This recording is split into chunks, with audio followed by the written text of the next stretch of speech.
And I'm going to hand you over to Dean Dransfield, who's going to talk to both Adele and Brad about hotel sector financial outlook and expectations. Over to you, Dean. Thanks very much, Howard.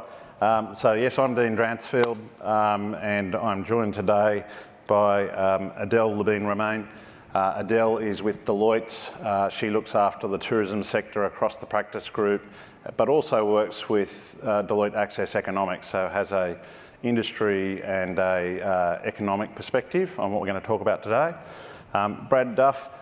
Brad's only 5 years old, and I say that because Brad's job didn't exist 5 years ago. Correct. And he's not travelling well, obviously, but he's from CBRE Capital Markets, and his role involves him helping the transactional people make sure that the promising buyer can get the debt needed to close out on their promise from both individual transactions and portfolios in the current climate.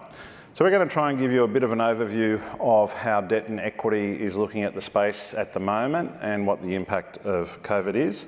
We're going to try and do that in three ways. Firstly, give you a little bit of an overview on what the economic and financial perspective is, and then try and overlay that with how debt's thinking about that to the extent that they are thinking about that. And finally, we're going to give you some actionable takeaways. So over to you, Adele. Fantastic. Thanks, Dean. Oh, you're not allowed to touch that after me. Oh. We'll go for that. All right. That's all right. This is a really hard time to be a tourism forecaster.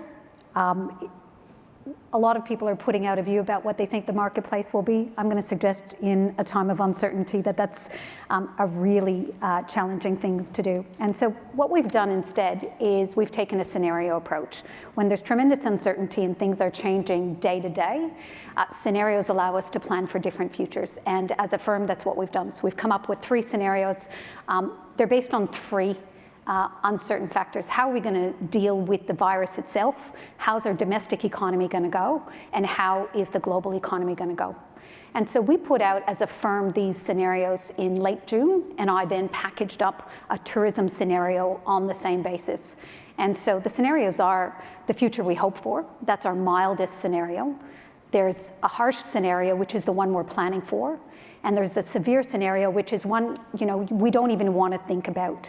Now, when I put out the tourism forecast based on these scenarios in early July, we were trending towards the mild scenario. I have to admit that the language we were using around the harsh and the severe scenario felt really odd to me. I couldn't believe that that would be the world that we would be living in. And now fast forward 2 months, and we're very much trending towards the harsh scenario. And if you're in Victoria, it's feeling like the severe scenario. Now, from a tourism perspective, there are four groups of factors we've looked at about how the recovery of the sector might play out. And one is the regulatory environment, and that's one where everyone has talked about over the last couple of days. We have no control. When will our international borders open? When will our internal borders open? And that's well beyond the grasp of anyone in the room and online. Now, the second set of criteria we're looking at is from an economic perspective. Just how big will the hit be to our domestic economy? What will it do in terms of jobs? What kinds of decisions will we be making as a country? Supply is a pretty important underpinning in terms of our tourism scenarios. And in the first instance, it's aviation supply. When will Qantas come back online? How quickly can Virgin gear back up? But increasingly, as the months go by, that supply question is not just an aviation question. It's a question about, will there be the attractions, will there be the drivers of getting people to travel around? And that's very much the concern that we have right now. And the fourth item, I would call it the wild card, consumer sentiment. How are we feeling about our health perspective? How are we feeling about the economy, our personal finances? And then what does that mean in terms of how we're feeling about traveling? So mid-June, our global consumer tracker was, all of the indicators were going in the right direction. And so we could see people wanting to travel again, planning again, feeling safe on planes and in hotels, trending in the upward direction. That's now seriously taken a turn over the last couple of months. But even at that peak, we were only seeing 1 in 4 people telling us that they were feeling safe to stay in a hotel, 1 in 3 saying they were willing to get on a plane. And so I think that measures the recovery that we can expect to see.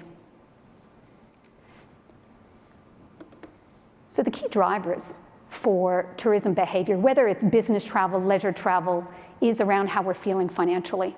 And what we've mapped out there is the 3 scenarios and what that means in terms of a hit to GDP, in terms of our unemployment rate, and then in terms of that decision around population. There's a significant flow-on impact to tourism demand from the growth of the Australian population. So if you put a cap on that, you're already pulling down what you might expect from a future perspective. What I've mapped out there is our July line. So we came out with the forecast in June. In our business outlook in July is the dotted line. You can see it's trending towards the mild. In the next couple of weeks, we'll be putting out our next business outlook. I can tell you that at that point, the data will be trending towards the harsh scenario. We expected a GDP hit of 5%, we got 7%. That's going to delay the recovery. Now, I haven't specifically brought you a slide on international demand and what we forecast that to be. All of our scenarios don't see any meaningful return of international travel until mid-2021.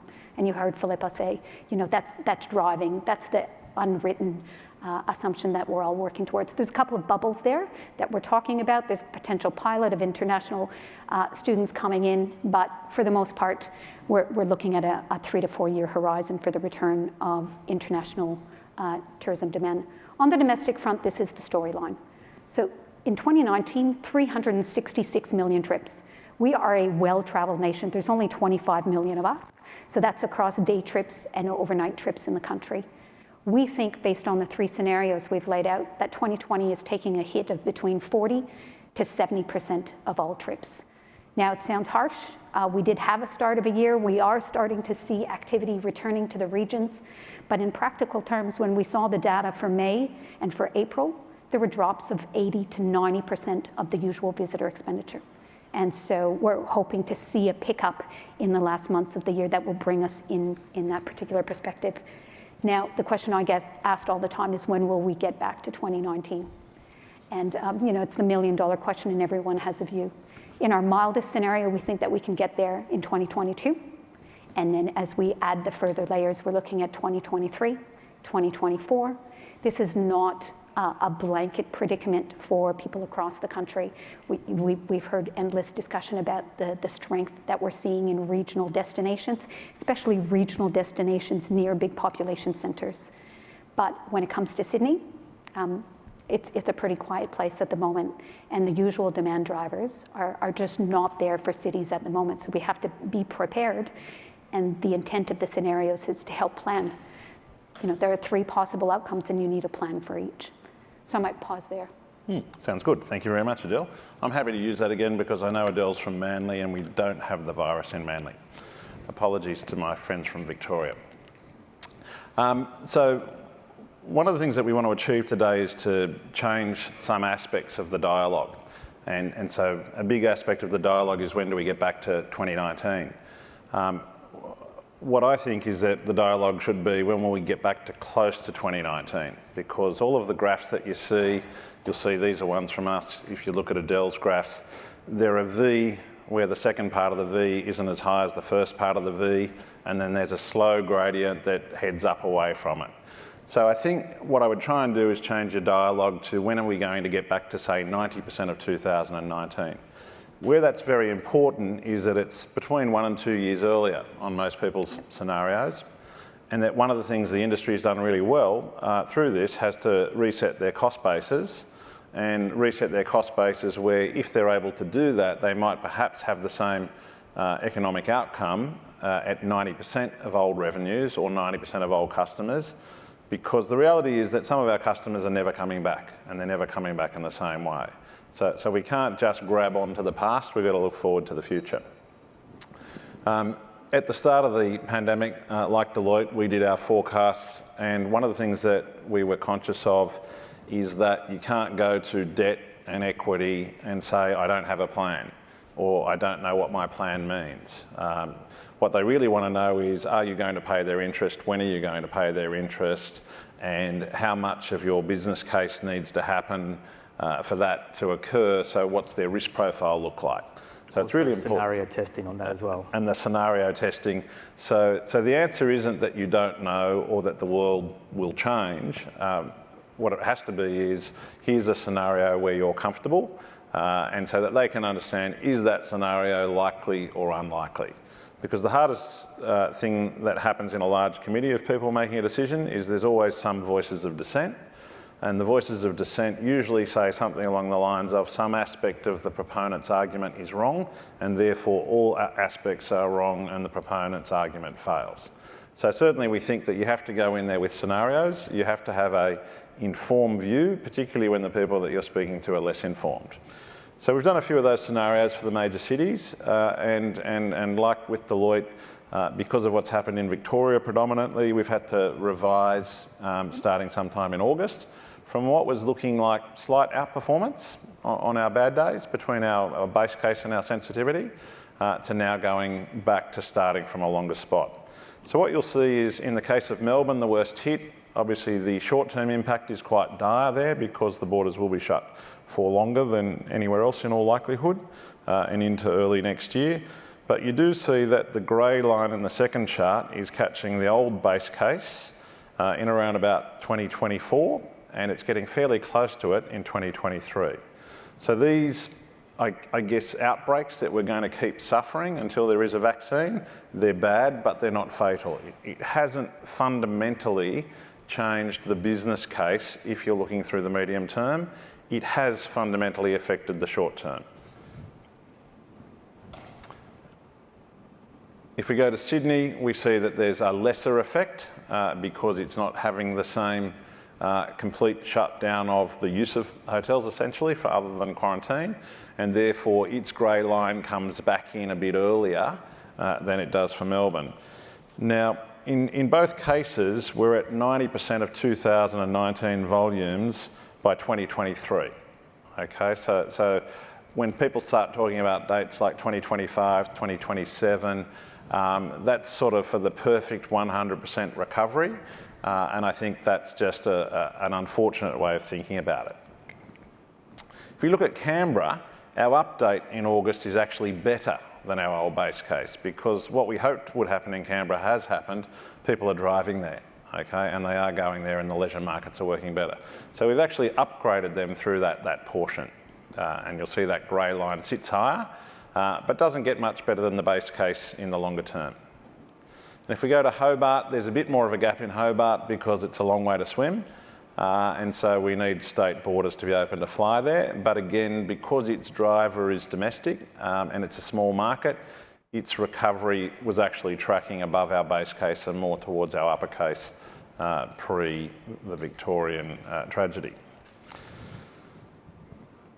I guess the other thing that we've heard is a number of people talking about and comparing the current situation to the global financial crisis. If I use hotel language, I'm upper middle age. So I was around during the recession, and it's a much greater perspective than the GFC. The GFC was like one bad Saturday compared to 1989, 1993. In those days, pretty close to 100% of hotel developments went broke.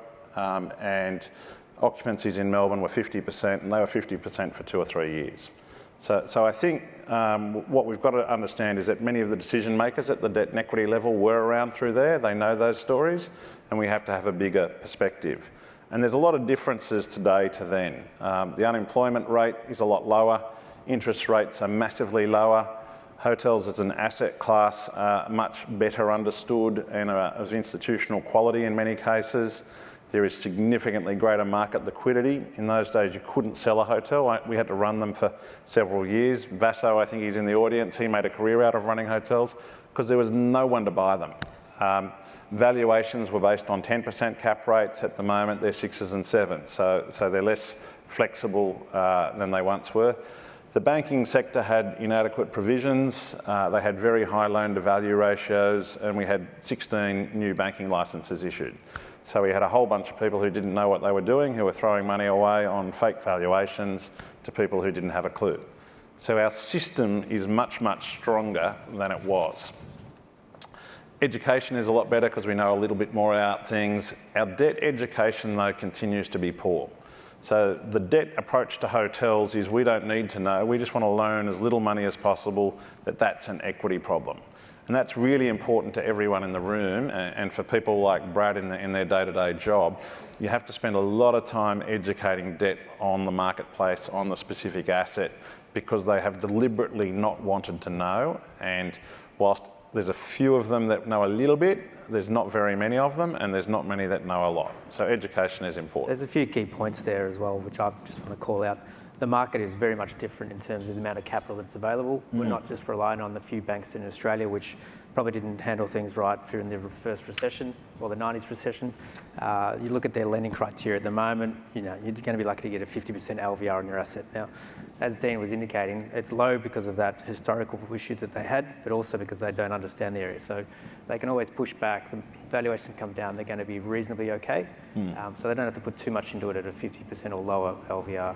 But the global debt market and investment institutional, that's the big difference in this current market. So if you've got those relationships, or you need to, as we said, get those scenario sensitivities, it's not just your local banks you can go to a global source of capital in today, which is completely different to what happened in the GFC, which was your banking systemic failure. So it's not all doom and gloom out there, I don't think. There are going to be opportunities and solutions. Yep. And that's what always happens in a crisis, right? There's always opportunities. Yep. And Brad's point, and where Brad's role is very important now, is these are international participants. They do know hotels in many cases, and they're ready, willing and able. So what you need to do is find access to them and not go to the boring Big Four, who will even tell you in many cases that they don't loan money to hotels at all, even though they've got existing loans. So what does it mean for hotel valuations? Hotel valuations are likely to be between 10 and 30% off in many cases for the next 18 months or 2 years. And they'll come back fairly quickly to recover a proportion of that loss because it's very much dragged by the short-term cash flow and the poor short-term outlook and the perception of risk. What that does mean, however, is what's happening right now is that many loans are in default because they don't have their interest coverage ratio. So often they had a coverage ratio of at least 1.5 and closer to 2. At the moment, their interest coverage is probably 0 to 0.5, but it's often nowhere near 1. When you talk to a bank, they use those 3 letters, interest coverage ratio. The only 2 they're really caring about is the first 2, interest coverage. They need to get paid because they're higher geared than you are. So that's where we're at in terms of the valuation. And what that means in terms of the capital stack is that on a typical capital stack, an owner might have appeared to have lost half their money as of today. Okay? They will get back a portion of that loss fairly quickly over the next 2 years if they survive. And this is a capital stack that has mezzanine in it as well, and these slides will be available later on. Not everyone is in that position, fortunately. And the question will be whether that mezzanine stays, whether they try and convert to equity. But to hang on to assets, a number of parties are going to have to raise some new equity to be able to ride that upswing.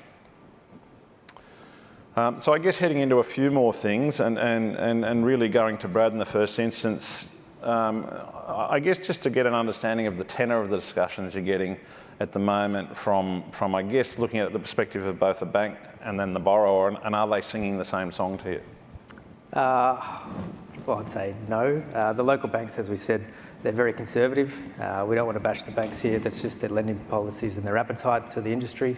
And I don't think it's changed too much over the last 10 years or so. So it's always been around that 50% LVR. You might get a little bit more depending on your operator, your sponsor, your guarantees that are involved for the operator. But there's going to be some hard conversations that will be had. I've come from a workout background as well, just like Dean. And those conversations, it's very important to be prepared and informed. You've got to, as we said, come to the table with plans, options, scenarios, forecasts. You need to keep the confidence of your lenders, especially if you've come down, you don't have that equity to tip in. You need to create, I guess, the solution for the bank rather than the bank creating a solution for you. So there's going to be different conversations. Some will be better off because they've got equity. There's operators out there with equity as well, which will be looking to take advantage of the current market and opportunities, maybe grow their portfolio. So there's going to be a whole lot of different solutions. Borrowers will be thinking, well, I'll go to the bank first, they'll help me out. But you really need to be prepared to have a very informed conversation to give confidence to the banks. Yep. And I guess, Adele, in your practice, I guess you've got specialist skills and professional services firms tend to have silos and how people get rewarded and et cetera. You've got a big insolvency team. How are you finding working with the different subgroups? I guess they're speaking more to the banks. Do you get invited into the conversation? And is it the conversation with your internal people or with the external parties as well? I think the fact that this is a shared situation across the country means that we're starting to operate very differently. And so I'm getting pulled in conversations with lots of partners across other parts of the firm. I've never talked so much with our restructuring friends, with our tax friends, with people across our advisory practice. But on the converse, I'm pulling them in as well. And so I'm aware of the pain points that the industry is facing, and those pain points are best solved by those people. So it's become more of a camaraderie in the current environment where there's a shared understanding that there's a lot of help needed out there, but that help needs to be informed by someone who knows the industry really well to make sure that we're translating what our big professional firm services for a broad variety of people. So I am being pulled into those conversations. Yep. I am being pulled in to share our views about what the potential 3 scenarios are when they're getting ready to go for those conversations. So we're getting, involved with boardroom conversations and executive conversations in a way that wasn't practical before. So the environment's really changed. Yep. And I think for the better. Okay.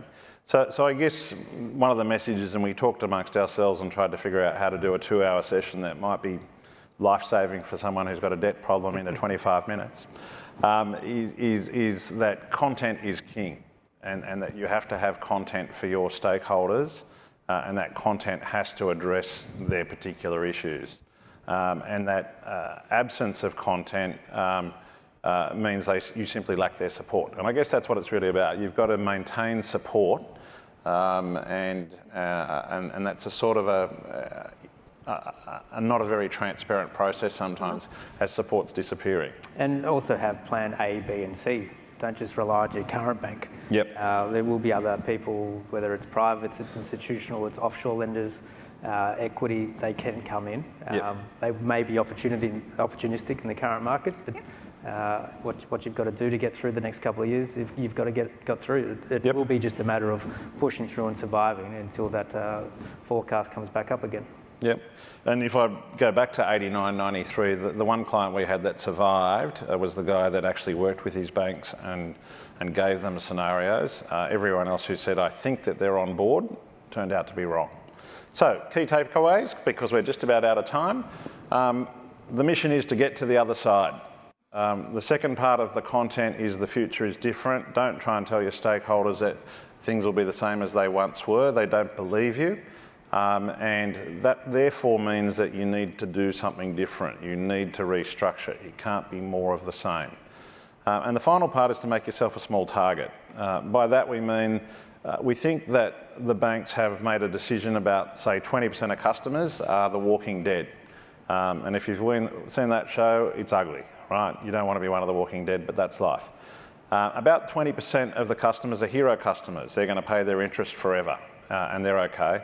And the other 60%, the jury's out on, and that's where many of us are. And that 60% has to make themselves a small target. Have their scenarios, have their operator support, be flexible about bringing in new stakeholders in terms of equity and cutting a new deal, rather than trying to hang on and keep 100% of the value. So there are key takeaways. We're out of time. Thank you all for listening to us today, and particularly thank you to Brad and Adele for their work in putting together this session. Excellent, thank you.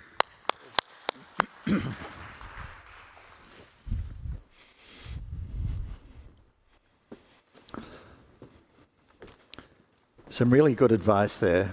Thank you, Adele, Dean, Brad. I particularly like the thinking about take solutions. Don't wait for the solution to come to you, but take the solution to your investors or backers. Now, this is quite interesting. I'm going to invite Stephen Turner up on stage. Stephen. Stephen is going to Sean Hunt, who should be online, is going to interview Stephen, who's the Management and Medical Meetings Managing Director, face-to-face event management and medical meetings Managing Director. And Sean Hunt's going to interview him. Hello, Sean. Hey, Howard. Greetings again from a beautiful day here in Queensland. I think this is going to be very interesting because we're wondering where the meetings market is actually going. So over to you. Yeah, no, thank you, Howard. That's right. I think no one's talking about MICE because it's really currently non-existent. But I'd give you join me in welcoming Stephen to the stage. Stephen and I have been friends for over 20 years. I probably need to say up front that he's not exclusive to Marriott. He works across the hotel sector and works with many other hotel chains, but I think he's definitely an expert in the MICE space. So it's great to have you, Stephen. Good afternoon. Good afternoon, Sean. How are you? And whereabouts are you exactly? What's the backdrop there? Is that false or real? No, that's real, and the sun is shining in Queensland. So I'm actually at the Sheraton Grand Mirage here on the Gold Coast. So thank you for your time. So let's get into it, Stephen. I guess our industry is not renowned for being good at forecasting at the best of times. So even in a stable market, there tends to be varied opinions out there about how things will unfold in the year ahead. So given what's happening now with COVID-19, the border closures in Victoria, international business is basically non-existent, and we're about to head into the 2021 budget season. I'm sure everyone would love to hear your thoughts on one segment in particular, and that's the MICE segment. I think we all agree that's going to be the last to return, but how do you see it unfolding as we go into 2021? And what's the first to return, and how do you see it unfolding throughout the full 12 months of next year? Yeah, great question. I think, first of all, I'd like to start by explaining that MICE sector and how it's structured. So we have the association side of events, which is the types of 5-year, 10-year leads that would be filling up the convention centre here in Sydney. We have the corporate side of events where my brands are positioned. And we have the production side of events, which we'll go into later. So we've got 3 different areas where we're 92,000 people. Some of the best people in our industry are all in a state of idle at the moment as we wait for it to return. So in terms of a large hotel, Sean, like this, potentially this one, in terms of a monthly revenue of a hotel, a good CNI hotel would bring in about 20% of the bottom line of a monthly trade. So it's quite an important sector. And as I've been here today, it actually started right here in this hotel in February when we saw some very large pharmaceutical clients from China that had the whole hotel booked out for the entire month. There was 2 or 3 from memory. It actually started right here, and from there's been what's called an event migration, where here we are, I'm an owner of and I'm looking at the meeting planner, and we've got a lot of events running right through to the end of the year. We had big events going to the Olympics, et cetera, and then the heartbreaking nature of watching this move around, which has been very much part of the hotel fabric, because we've all had to move all of the business that was sitting into the October. There's still some sitting in October, November, but my personal belief is that we're really looking at the first quarter. As you mentioned before, I believe that will be the case. I think the international business is Q3, and I think that the Q1 business is a little bit like the cruise industry, where we've got all this postponed business. It's still sitting, but we're just waiting to get it to move through. So we're in a state of flux, but we're optimistic about when that's going to return. So we really want next year to start strong, start early, and start well. I couldn't agree more. So I guess disruption has been constant, right? Whether it's been all the things that we've lived through with SARS and HN51 and the Asian financial crisis, the GFC. So disruption's constant, but what's the trend line in terms of MICE returning? As you said, we hope to see some in Q1, but when do you see these big medical congresses that you've brought into cities like Sydney When do you see them returning in real terms? When do you see that sort of business coming back to the big cities? Look, I think the international market will be more toward the end of the year, and I think the domestic focus will be in the beginning. And there's a really great opportunity from all of the speeches that I've heard and all the graphs that I've viewed in the last 48 hours here at AHICE. There's a wonderful opportunity for us to get together domestically and make that work really well.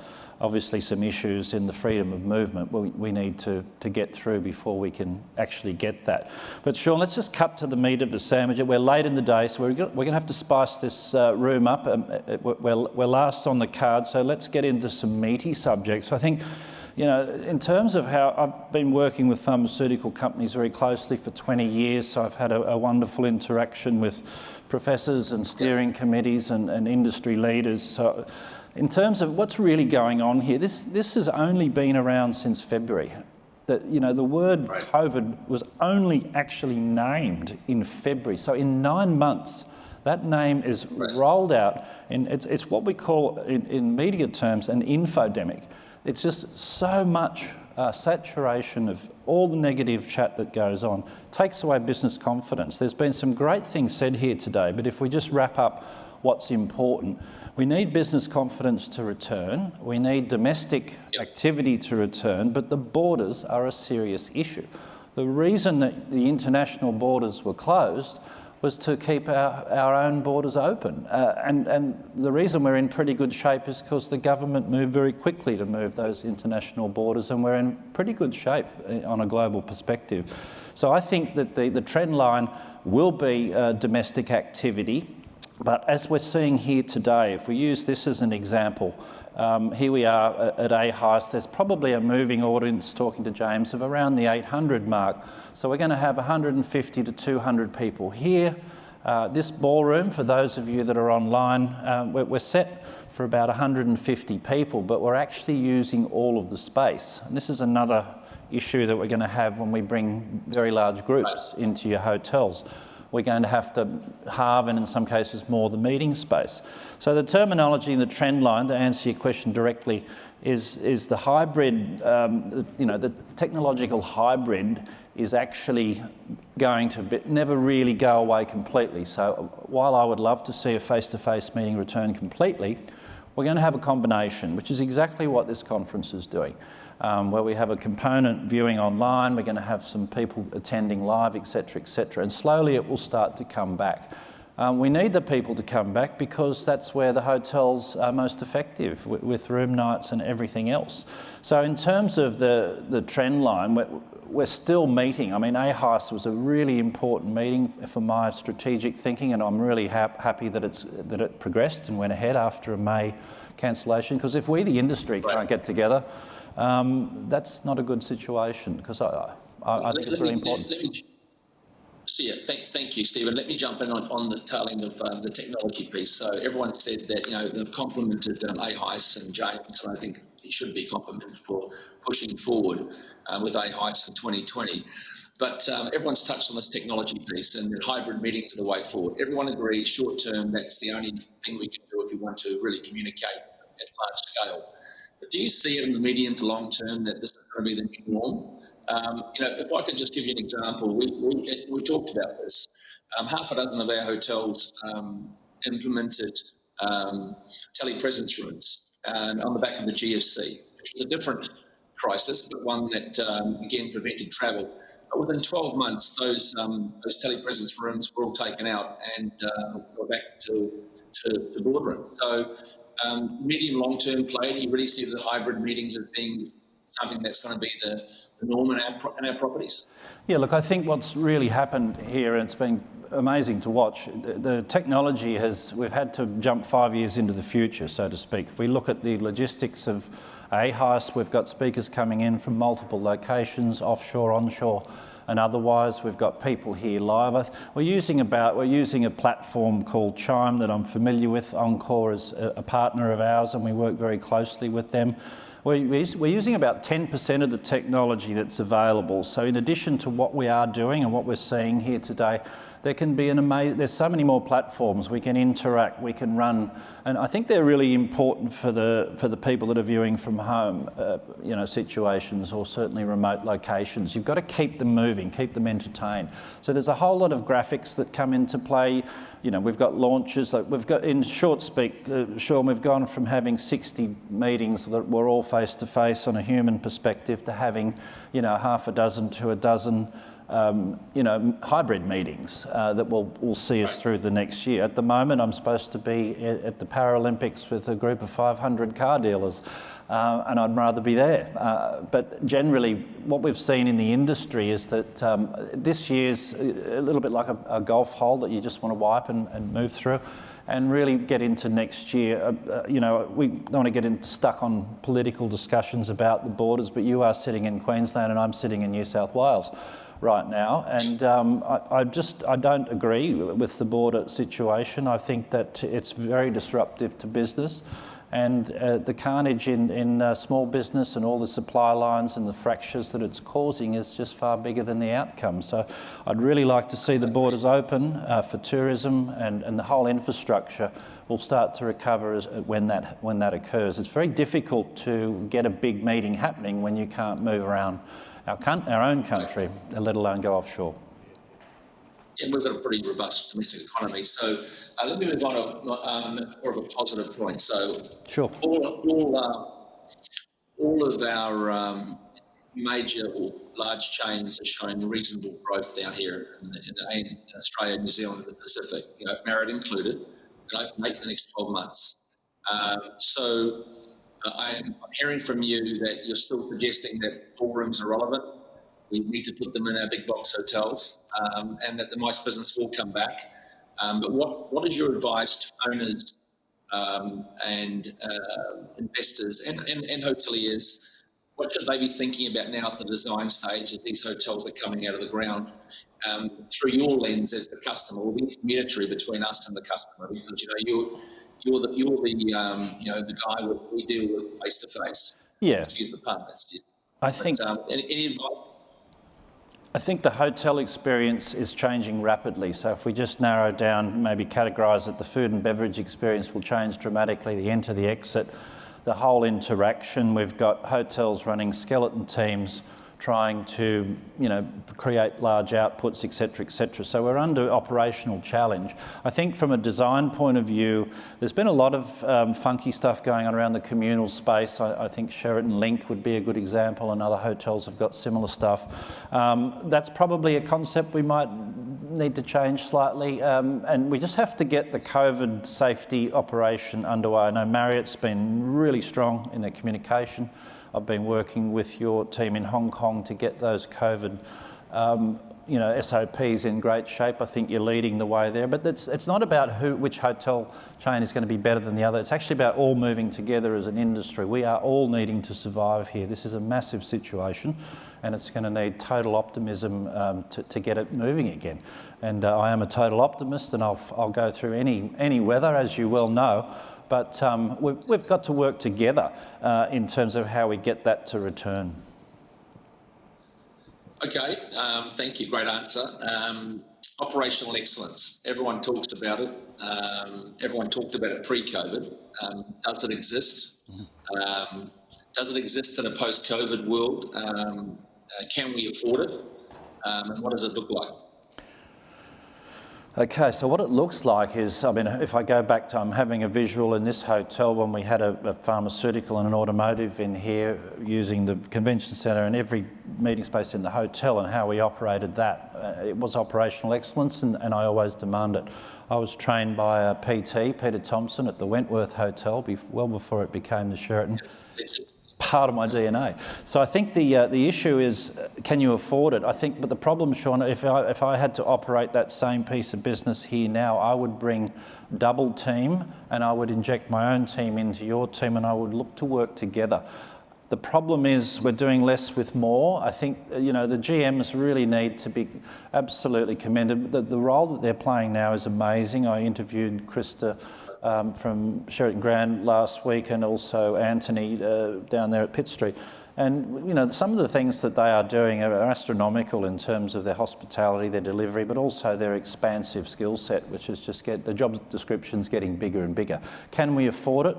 Sean, we've got to make those really big meetings work super well that come into any venue, irrespective of the brand, because those meetings are going to have the talk and the chat, and if they go well, there'll be more of them, and if they don't, it'll put us back a bit. So we've really got to make sure the first big meeting interactions go super well. Yeah, no, great answer. I couldn't agree with you more. You know, I think, you know, the fact remains that we're going to have to do more with less, and so it's going to be even more challenging for our GMs. And you know, I think the technology piece is also important. We've touched on that. So I was going to ask you a little bit about post-COVID-19, what you think in terms of, you know, the leaner structures and the right sizing that we've been through. And I guess let's build on that question, because I couldn't agree with you more that we're going to have to deliver these stellar meeting experiences. Otherwise, you know, we're not going to remain relevant for the rest of the world. We're in a high labour cost market down here. So I think if I can build on the answer you gave before, Stephen, that you would bring in, for example, with medical meetings or face-to-face, bring your teams in to work with the hotel teams to ensure that, you know, there's a par excellent meeting experience. Mm-hmm. Can we talk a little bit more about that and how you would see it working? Because, you know, to my mind, especially in the big box hotels, if we don't get the meeting business back, our ballrooms are going to sit empty, and it's a huge driver of employment, right? Especially for our casual and part-time workforce, you know, those university students that we have working with us. Frankly, that business at the moment is non-existent. So how do you see it? Can you talk a little bit more about how you see it working now, especially with these leaner structures? Okay, so look, I certainly was here when the pilot strike was on. There was like a 3.5 month shutdown. It's been referred to during the course of AHICE. Coming out of that was a slow build. Coming out of this will be a slow build, because we're in assets that have not been, you know, at a high percentage, so you have to reduce your workforce accordingly. So what I'm really saying is I'll always demand operational excellence, and you know I will. I'm as hard as you are, and we've had some great jewels in our friendship, as you call it. I'd call it more of a, you know, a fencing situation where we've had some great jewels, and I really enjoy those jewels with you. I know you're tough, and I'm equal to it. But generally what we're talking about is just, we've really got to, as an industry, understand that everyone's coming out of a period where they've had to reduce their workforce. So we've got to be transparent. I think some of the things that Craig had to say on the presentation today about Arnie, the head of Marriott, being transparent. It's always difficult to be transparent, it really is.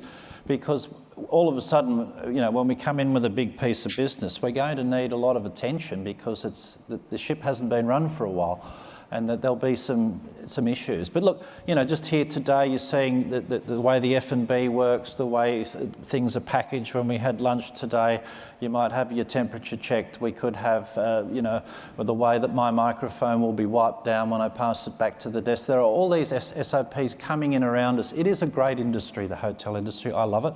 I'm in a hotel every weekend of my life. I'm missing you know, the high-end stress of running events and being out there with my team doing what we do best. But I think there's no miracle elixir, Sean. It's coming back on January the 13th, because I think get the bloody borders open, for God's sake, number one. This while it has, in terms of the health situation, while it has a lethal component to it, it is a virus, it's a strain of the flu. There is no reason to shut down entire industries because of what's not too different to an influenza strain. I know that it has a morbidity attached to it, but the overreaction that we will talk about in 4 or 5 years' time in our part of the world will be something we'll talk about for a long time. We've got to get these industries back up, the suppliers to it. The hotels are a great thermometer of how business is going, and get business confidence up. So our clients, some of the biggest companies in the country, in the top 50, are confident to come back into the venues and use them for what we know them to be. Yes, there'll be a virtual component to it. That's a given. And it's actually quite a good thing if we use it well. But we want to basically have a consensus where we can all return to one location, albeit different hotels where they might be accommodated, and let's get this show back on the road, because I'm tired of talking about it. Patience is not my strongest suit, it's not yours either. We've got some great assets, so you've got some incredibly good new hotels coming up. Yes, challenging environment, but I can't wait to see what's going on, and we've got some very close to us here that are opening very shortly, which will be very exciting. Yeah, there is, and we're just about out of time. So, Stephen, I couldn't agree with you more. Probably now not a time for toughness, probably a time for kindness. We just had an All Associates webinar, virtual webinar with 2,000 people, just communicating with our associates. It's important to communicate with everyone, including our owners and stakeholders. We're seeing this interstate travel now, and even in these resorts, they're running full on weekends. And you walk around, you talk to the people, they want to travel. Yeah. But I'm also conscious of the fact the ballrooms are empty, and the MICE business is just so important. A huge driver of employment, and frankly, for our owners, it's a huge driver of profitability. So I couldn't agree with you more. Let's get these borders, state borders open. We've got a robust economy. We spend tens of billions of dollars in outbound travel every year, Aussies and Kiwis. We can get them to spend a little bit of this here, closer to home. It's going to put a smile on everyone's faces, including yours and mine. Thank you very much for your time. As always, insightful, and appreciate it, and stay well. Thank you. Thank you, Sean. I'm just passing back to Howard. My closing comment is let's get this show back on the road. I'm ready to go. I know the hotels are too, but it's certainly looking like Q1, and we'll be ready to greet you, and let's get some business done. Thank you. Thank you, Stephen. Thanks, Sean. Thanks, Steve. Excellent. No, please. Thanks a lot, Stephen. That was very insightful. I hope the premiers of the two states that you alluded to were watching. And now we're welcoming back James, who's going to be talking to Michael Eisenberg. Michael, are you online? I am. I'm Welcome. in Singapore. Thank you. Welcome. All right. Good to see you, Michael. You're up in Singapore today, obviously. How's everything in Singapore? Yeah, look, it's so it hasn't changed much for the last 6 months. And I usually am on a plane 7 weeks out of 8, and I haven't been on one since March. And in Singapore, if you don't get on a plane, you don't go very far. That is very, very true. Now, a lot of positivity in terms of a lot of announcements and everything. I think we should start with that. Michael, you've got some very big news to share with our audience here, and I might let you do the honours. Very good. Yeah, no, very exciting today to announce the signing of a new Fairmont, our first Fairmont hotel in Australia, which is going to be in Port Douglas, 253 rooms, opening in 2023, and with all the facilities that you would expect from a Fairmont hotel, including a ballroom. I was able to listen in on that last session, and I'm certainly a believer that the MICE market will come back. It's only a matter of when, not if. But back to the Fairmont. Going to be a beautiful hotel, and very excited that it's our first one in Australia. Yeah, well, it's very exciting news because it's actually the first real Fairmont in Australia, and we had the fake Fairmont in the Blue Mountains for such a long time. So the brand is finally coming. Stay away from that, since I know the owner very well. Yes, Jerry will debate it, I'm sure. That's very exciting. It's one of my favourite brands, as you know, around the world. I think that's part of that acquisition that you guys did. You picked up a phenomenal brand in terms of that does business travel so well. Their gold leaf clubs, their attention to detail, they've done that club level experience for such a long time so well, Michael, haven't they? So to bring those Fairmont unique touches finally into the Australian market is very, very exciting. Yeah, certainly it is. It's a great brand. We've had some fantastic signings around the region, and it's actually surprising in this environment that the development activity remains pretty robust. Not as we won't have as many signings this year as last, but you would think it would stop dead in the water, but it hasn't. So it's it's pretty pleasing, actually. And you've got quite a lot happening from an Asia Pacific standpoint, Michael. From a brand standpoint, we've seen Mondrian make its debut in Seoul, obviously, as well. We've got Movenpick coming to Australia. So a lot of great brands that have been added to the Accor collection in recent years, now getting some really great traction down here too. Yeah, no, look, and it's one of the questions that I get is, how many brands are too many? And we're like a department store where we can manage multiple brands, and people are excited by new concepts and new brands. And the Mondrian in Seoul is a sensational hotel. It's our first one in the region, first SPE hotel in the region. Of course, would have loved to have opened it at a different time, opening in Seoul at the beginning of August after in between outbreaks, but a bit challenging. But it's funny, I often get to, why are you opening a hotel now? Well, as we all know, you plan them 2, 3, 5 years in advance, and you build them for 30, 40, 50, sometimes 100 years. And sometimes you get your timing exactly right, and other times not so right. No, and it's interesting when you look at we talk about Mondrian, and I know that in the announcement, Michael, we're at the very top of it, we're saying the countries next on the agenda for Mondrian, and Australia was very, very next on that list. So how is that all coming along in terms of bringing the brand down here? No, in fact, I can't say where or yet, but we have signed one. It's in a great location. So certainly well before the next conference, but I'm sure Simon will be talking to you about it. But we do have a Mondrian on the way in Australia. We'll also have one here in Singapore that's going to be announced fairly soon. The brand, it's great, the traction that it's getting, very exciting. And also, the brand's done very well internationally for a long time. I mean, it was obviously a staple as part of the SBE collection as well, and it's done well in terms of from a global standpoint, hasn't it? From Morgan's, and and look what London was before it actually rebranded. But when Mondrian Sea Containers opened in London, that was a stunning hotel. It is, and there's a beautiful one in Doha as well. Mm-hmm. And it's a great concept, and it has some flexibility certainly in terms of the room size, but the design and the F&B is what people are looking for. And it's great, and that's what following on. I was able to listen to the last session. That I'm a big believer that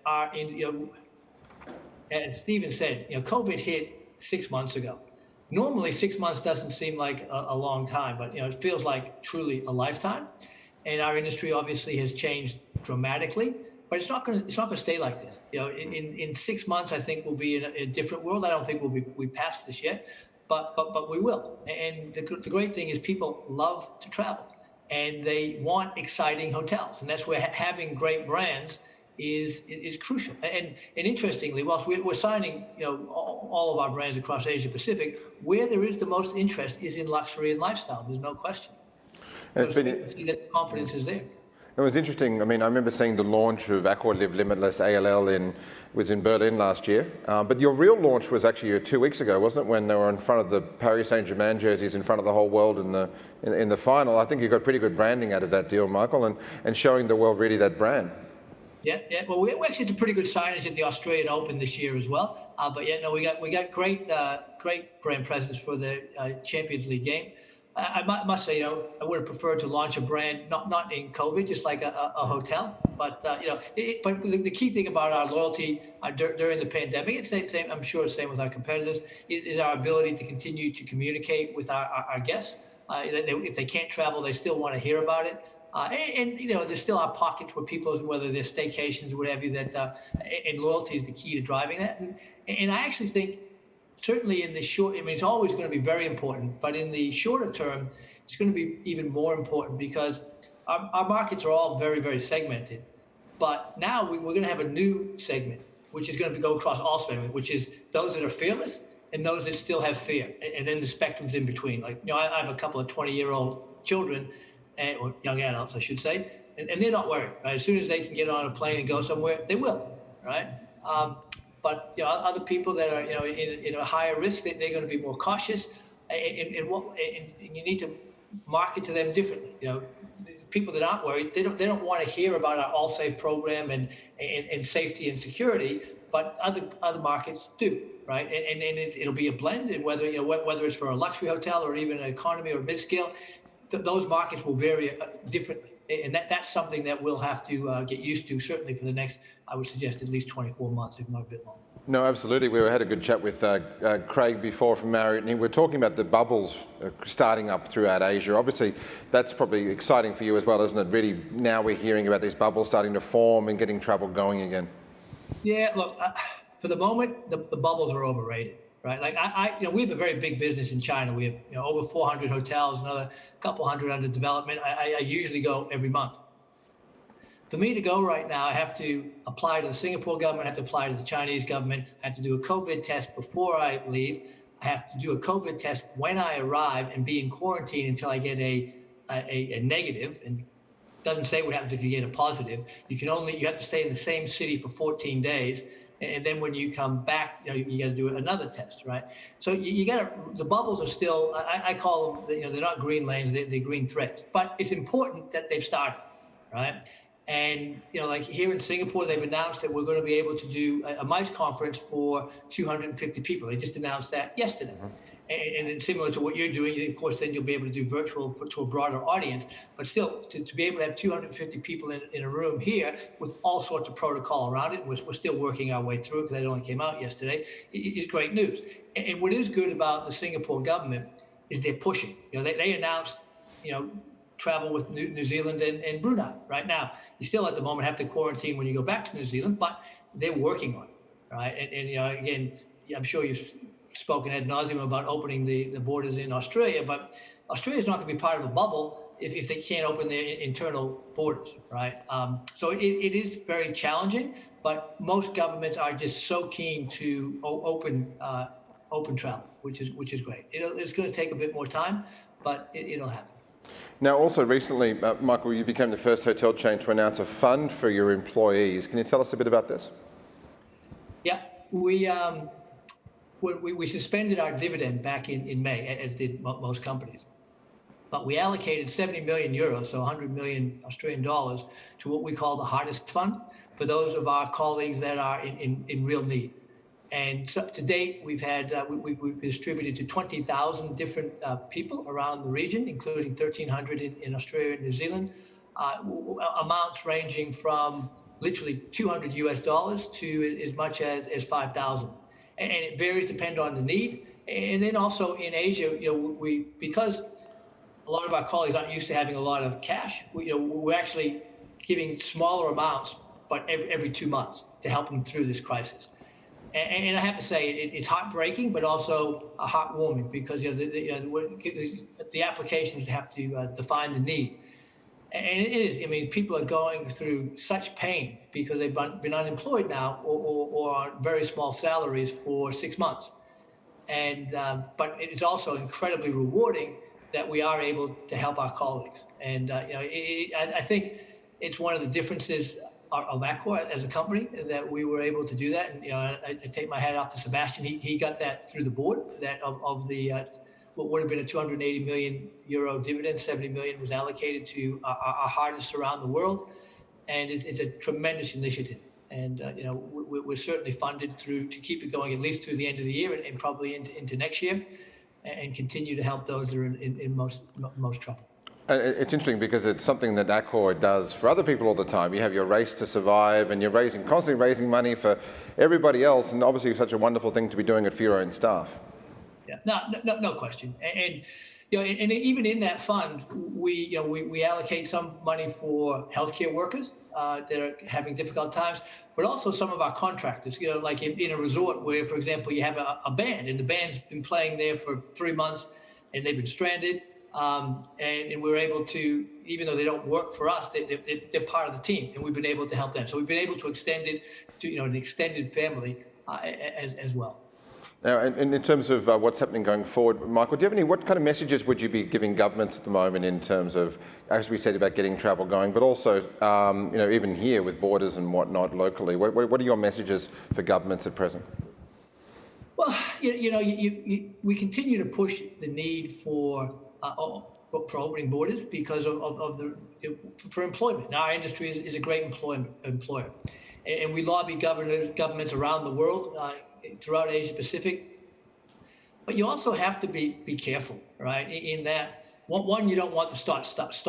That's the worst possible thing that can happen, right? So you need consistency, because if people are going to travel, they have to be confident, right? So if they think borders are going to snap shut, you're not going to get a lot of travel. So whilst we're lobbying, pushing too hard is not going to achieve anything. We need the consistency, and that's where I'm sure you've had plenty of commentary about Australia, so I'll stay away from that. I watch a bit of it on the news, but that's where Singapore government, for a lot of reasons, it is a good model that they are working away, right? In different lanes. So they have one with China, one with Korea, a different sort for Malaysia, a different type for Brunei and New Zealand. And then working away, because it is very complicated. So let's say Australia and Singapore decide we're going to have a bubble, right? And we have that green lane. But then Singapore opens up to India, which is obviously in a lot of strife at the moment. And then Australia, no, we got to shut that border to Singapore because you're letting India into Singapore. So it's very, very complex. And it's certainly, something, you always want to be positive and hope, and it's important. But, the reality for our business, until there's either a vaccine or effective medicine to minimize the impact, it's going to be dribs and drabs. And that's where, so I also want to be realistic, because also to your teams, it's very important. I heard the word transparency in the last session, and that's one of the values that I value highest, because sometimes it is difficult to be transparent when you have information that you can't share. But you want to be as transparent as you can, and particularly for the team, because those people that are in trouble, that that desperate to come back to work, or have their pay reinstated, you also don't want to give them false hope. You want to give them real hope. And that's where, governments, and Australia government has been outstanding with the support that they've provided through JobKeeper. Singapore government's been outstanding. I can tell you some of the other countries in Asia, not so much, right? And people earn less. So I've actually been more concerned about the support for the people that work for us at the moment than lobbying too hard in terms of opening borders, because that's going to depend on science and medicine. Yeah, and Michael, just before we let you go, we've heard some great stories today about leadership during these times. Whether it's about Keith Barr or Chris Nazetta and Arnie Sorensen. Tell us a couple of things great things that Sebastian's done that have really stood out. We've heard about the fund, but what a couple of ways that he has helped as a global leader lead you guys through this storm?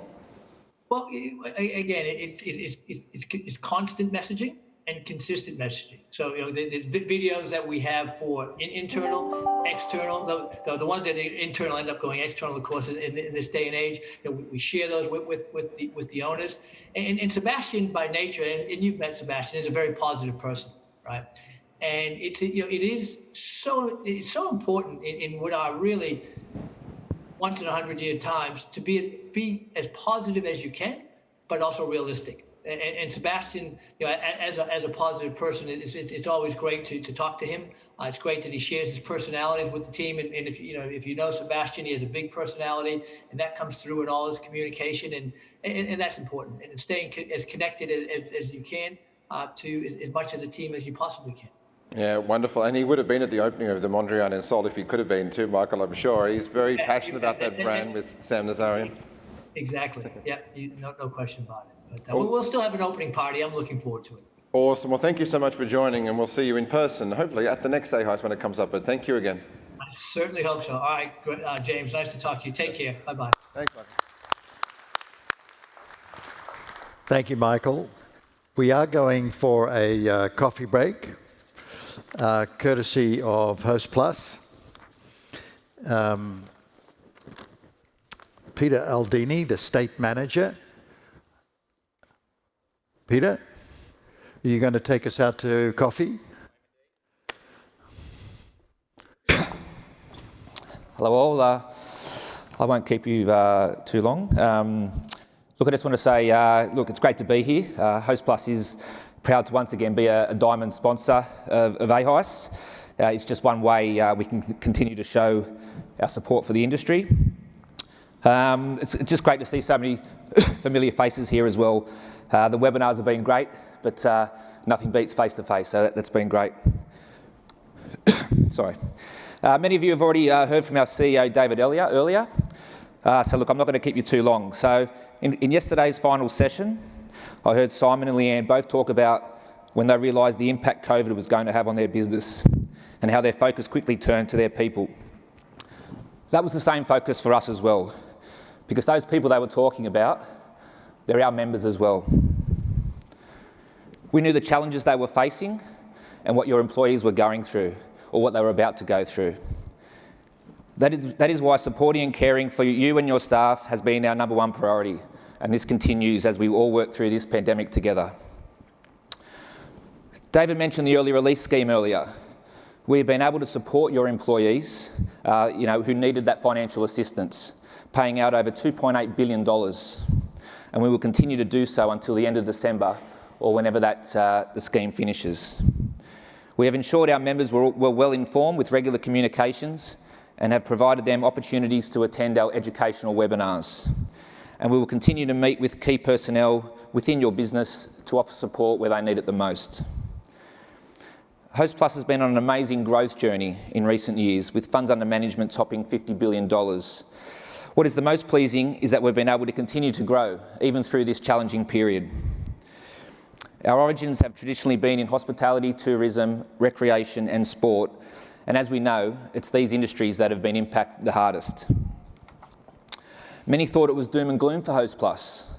However, we have still seen significant inflows into the fund. What COVID has really highlighted is that we are an extremely diversified fund with members from all sectors, personally choosing us. This trend has continued, which speaks volumes to our reputation. What this means is the fund has stability. We will continue to grow and we will be around for the long haul. For our members, this is extremely important. And finally, we were all greeted yesterday with the news of a potential merger between our two industry associations, the AA and the TAA. Hostplus has been proud partners of both associations for many years, and I just wanted to acknowledge their efforts in recent months. They've been quite phenomenal, really. So we look forward to continuing our partnership, with them, however that may be, so we can stand side by side with your industry in the future. So thanks again for your time. It's been a pleasure to be here and sponsor this event, and enjoy your afternoon tea courtesy of Hostplus. Thank you. Thank you, Peter.